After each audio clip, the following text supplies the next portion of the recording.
Okay, guys, this is week 16. Mr. Hayden, this is chemistry? Good, they're doing the right thing then. Good. All right, so we're in chemistry. A couple things we need to go over. There's about 4 weeks left of school. I get rid of this week because I'm in it, so I might as well not think about it. A few things too. 4 weeks left of school. With about a week and a half left, I will zero out all grades to the end of the semester, which means your grade will go down. But don't freak out. Your grade isn't stuck that way. As soon as you do work, it will go up, but it will never go back down. It kind of leads to the next part there is remember your science notebooks are due May 11th through May 22nd. So you might want to start showing up with those next week if you're in class, so you can just start having me grade those. Once I grade it, that is your grade. I do not check it again.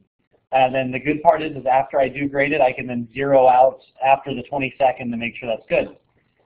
Make sure that all of your quizzes, assignments, labs, yada, yada, yada, essential questions, whatever it is done, okay?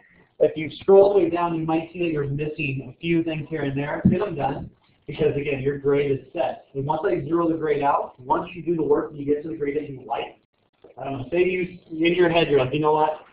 I'm going to get a B in this class. As soon as you hit a B in that class and there's no mathematical way of you getting an A, and guess what? You're done.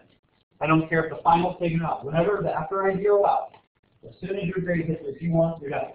And if you're done with the class, make sure you turn in something to your teacher for a work sample, but then go focus on another class. So you can bring up all of your stuff. So once you knock one out, move to the next one. Start bringing up all your grades as systematically as you can.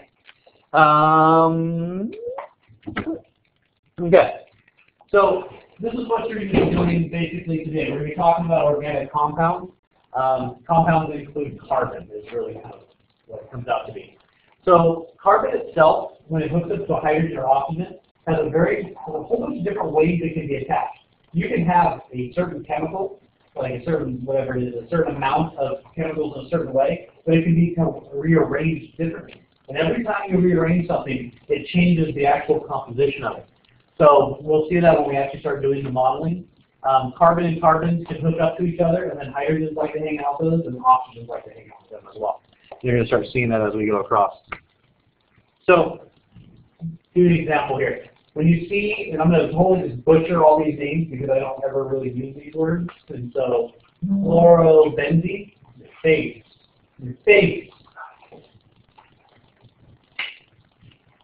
All right, you have, I think it's, let's look down here. It's C6H5Cl. And so when you look at this, each one of these is obviously 1, 2, 3, 4, 5, 6, chlorine, and then your hydrogen. I believe inside your bag that you're going to have, you are going to have, I believe, a chlorine. You're going to have some carbon, those are the black ones. But then you're also going to have hydrogen, those are the yellow ones.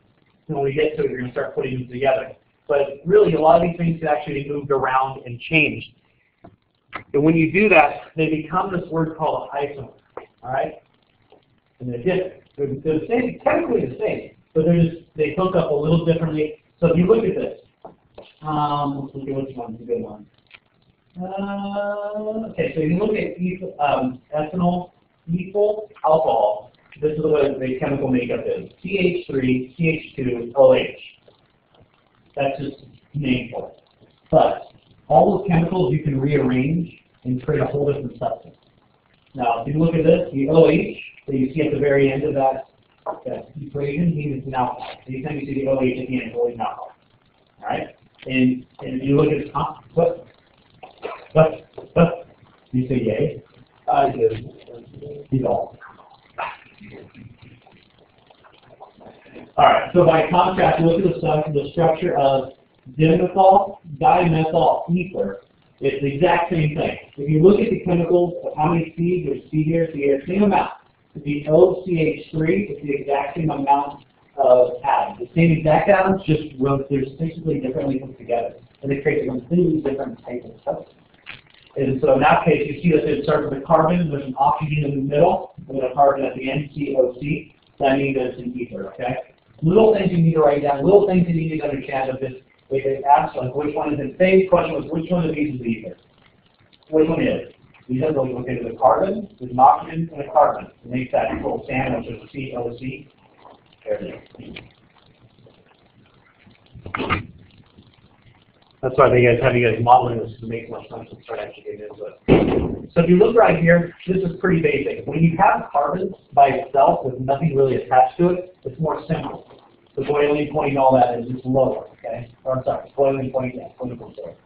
And so as you start adding carbons, you get more and more and more and more, they can be rearranged differently, and they become different substances as they go across.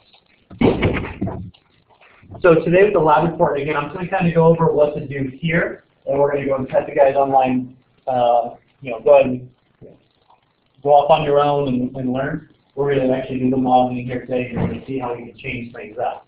So the lab reports that I'm going to pass out to you guys, and the people on the internet can go ahead and download, can ask you what is the definition.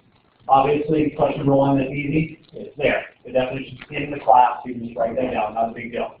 This is how many possible isomers of heptane are there, and then what are the structural differences between these? It's got to basically look, build it, and then be able to change that in the class. We're going to do that now.